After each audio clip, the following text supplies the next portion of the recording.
Assalamualaikum warahmatullahi wabarakatuh. Seluruh bangsa dan setanah air, jumpa lagi di channel Jagat Lopiku. Semoga dalam keadaan sehat, tak kurang satu apa, rahmat barokah salam Allah tercurahkan untuk kita. Panji Gumilang selesai, game over, karena banyak kejanggalan-kejanggalan ditemukan yang secara hukum sudah memenuhi syarat terkait sifat terjang Panji Gumilang, ya, sebagai bos pengasuh pondok pesantren Al Zaitun. Banyak sekali kejanggalan-kejanggalan di situ, penemuan-penemuan kepolisian yang sudah bisa dikategorikan adalah sebagai tindak tidak terpuji, maksudnya bisa kriminal, masuk ke ranah hukum. Apa yang disampaikan oleh Gus Islah Bahrawi terkait Al Zaitun yang sudah dihendus sejak lama, sebetulnya banyak laporan-laporan masuk dan banyak sekali yang sudah ada yang tabayun, ada yang menyelidiki terkait dengan pondok pesantren Al Zaitun ini, sehingga diambil sebuah kesimpulan bahwa Panji Gumilang memang sudah terindikasi terpapar kegiatan di Al Zaitun itu menyimpang dari ajaran agama Islam. Simak videonya dari Gus Islah Bahrawi ini. Polisian pasti akan melakukan konfrontasi pemeriksaan terhadap tersedianya alat bukti, ya. Dan kalau saksi itu nanti ada kesaksian ahli dari para ahli yang akan melengkapi. Tapi yang jelas pemeriksaan ini akan lebih mengarah kepada adanya unsur-unsur pelanggaran pidana, terutama pasal penistaan agama itu. Saya kira soal penistaan agama ini memang nanti yang akan menjadi rujukan dari pihak penyidik pastinya adalah dari kesaksian para ahli, ya.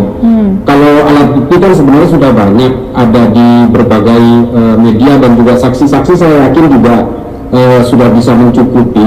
Tinggal nanti pertarungannya itu adalah bagaimana keterangan para ahli untuk memperkuat dakwaan dari pihak kepolisian untuk menjerat dengan pasal penistaan agama ini. Tapi sebenarnya satu hal memang yang harus kita pahami, bahwa Panji Gumilang ini dalam konteks penistaan agama ini hari ini dipanggil. Sebenarnya banyak sekali kasus-kasus pidana perdata yang sudah menjadi rekam jejak sejak tahun 2012. Saya kira polisi harus juga mendalami ini untuk berbagai proses-proses hukum lanjutan. Karena memang kesalahan Panji Gumilang ini mungkin agak sedikit bersifat sensitif ketika dia menyentuh ranah-ranah keimanan, terutama ketika pernyataan dia tentang bahwa Al-Quran itu bukan kalamullah. Ini yang hari ini yang mungkin lebih mengarah kepada pasal penistaan agama itu.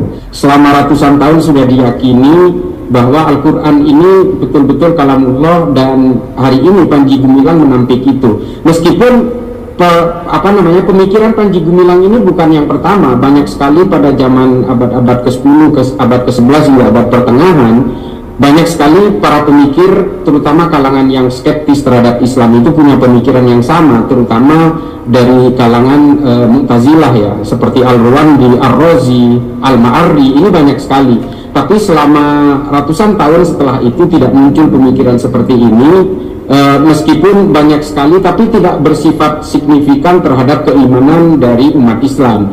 Nah, persoalannya adalah Panji Gumilang mempunyai pemikiran ini kan bukan berdiri sebagai seseorang yang antah berantah. Kalau saya bilang, dia bukan orang bebas, tapi dia membawahi sebuah lembaga pendidikan dengan santri yang jumlah ribuan, alumni dengan jumlah ribuan, dan banyak sekali cangkang-cangkang yang berada di sekitar Panji Gumilang ini. Jadi ini sangat signifikan terhadap pemahaman agama yang harus diluruskan. Makanya ada celah-celah hukum yang bisa dikenakan kepada Panji Gumilang untuk diluruskan pemikiran ini supaya tidak mengkontaminasi umat Islam yang lain, karena dia punya lembaga pendidikan besar. Nah, ini yang harus betul-betul fokus, dan menurut saya ini sudah memenuhi pasal penistaan agama sih sebenarnya. Sebenarnya penegakan hukum ini sudah merupakan cara yang paling jitu untuk memberikan sebagai celah pintu masuk terhadap upaya pembinaan. Kalau saya bilang pembinaan, kalau kita mau masuk lewat jalur kurikulum di Al Zaitun misalnya, ini sangat menurut saya agak susah ya, karena selama ini kan Al Zaitun menggunakan kurikulum normatif dari negara. Bahkan kadang-kadang juga Panji Gumilang sendiri menyatakan dia cinta negara dan sebagainya, padahal rekod dari Undang-Undang Teror nomor 5 tahun 2018 pun sudah banyak mencukupi. Misalnya ada 35 orang yang terafiliasi dengan Panji Gumilang di Al Zaitun yang sudah ditangkap oleh Densus 88 misalnya. Ini kan adalah bukti-bukti bahwa di Al Zaitun sendiri, dalam hal ini Panji Gumilang ya, kita harus bisa memilahkan antara korporasi bernama Al Zaitun dengan Panji Gumilang secara personal. Karena Panji Gumilang ini juga membawa orang-orang luar ke dalam Al Zaitun dan mengatasnamakan Al Zaitun. Ini yang menjadi masalah, dan orang-orang yang ditangkap oleh Densus 88 selama ini adalah orang-orang luar yang dibawa ke dalam Al Zaitun sebagai tempat proteksi untuk mereka sebenarnya. Nah, ini yang mengapa polisi perlu untuk mendalami pelanggaran pidana penistaan agama ini. Kalau saya memikirkan santri-santri dan alumni yang sudah keluar dari Al Zaitun yang kemudian ikut terstigma seolah-olah mereka semua ini sama dengan Panji Gumilang. Ya, saya kira jelas ini celah negara untuk masuk. Saya mengistilahkan negara ya, karena nantinya kalau saya berharap Al Zaitun ini bisa di take over oleh negara atas pelanggaran-pelanggaran yang dilakukan oleh Panji Gumilang ini, sehingga negara punya alasan kuat untuk bisa mengambil alih Al Zaitun untuk tetap diluruskan sesuai dengan lembaga pendidikan secara normatif seperti pondok-pondok pesantren yang lain, seperti Gontor, seperti Lirboyo, Tambak Beras, Tebu Ireng dan sebagainya, yang bisa menciptakan santri-santri yang tetap berkeimanan Islam yang berlaku selama ini secara konvensional. Kalau persoalan-persoalan perbedaan fikih, misalnya Panji Gumilang ini memberikan slot kepada khotib perempuan di sholat Jumat dan sebagainya, menurut saya ini bukan satu pemikiran yang sifatnya signifikan, karena perbedaan-perbedaan khilafiyah di dalam dunia fikih Islam itu sangat wajar. Tapi kalau sudah menyentuh terhadap pelanggaran-pelanggaran ranah keimanan, ini yang menurut saya offside. Dia mengatakan bahwa Al-Quran ini bukan kalamullah. Ini sudah betul-betul menyentuh prinsip dasar dari keimanan Islam. Ini sangat berbahaya pemikiran seperti ini. Makanya polisi hari ini betul-betul punya celah untuk masuk ke ranah itu, sehingga negara bisa ikut melakukan mitigasi dan juga sekaligus rehabilitasi terhadap Al-Zaitun. Setelah kita menyimak apa yang disampaikan oleh Gus Islah Bahrawi, bahwasanya Panji Gumilang memang sudah keterlaluan secara akidah, menyimpang, mengatakan bahwa Quran adalah bukan kalamullah ya. Ada ajaran-ajaran mungkin secara kurikulum belum tersentuh mengenai bagaimana kurikulum ke dalamnya, belajar mengajarnya, tarbiyahnya di pondok pesantren Al Zaitun. Yang dikhawatirkan nanti justru para alumni-alumni yang membawa nama Al Zaitun yang sudah dicekoki beberapa doktrin-doktrin yang sangat membahayakan ini tersebar di masyarakat luas.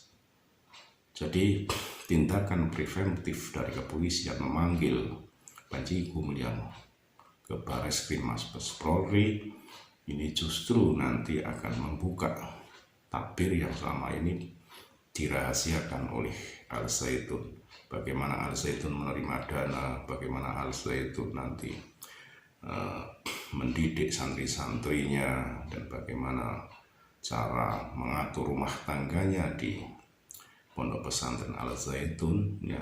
Ini nanti ada terkait dengan kucuran dana, siapa yang berdiri di belakang pondok pesantren Al Zaitun ini akan terkuak semuanya, dan semua akan terang benderang.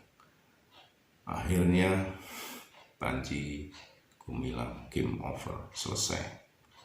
Karena nanti campur tangan pemerintah ini akan mengambil alih bisa pondok pesantren Al Zaitun dengan diganti secara pengurusnya, ustadz-ustadznya, pendidik-pendidiknya di situ, agar kembali kepada jalan yang benar, pada rel yang disyariatkan oleh Rasulullah Muhammad SAW. Segala hilaf mohon maaf, NKRI Agama Islam. Assalamualaikum warahmatullahi wabarakatuh.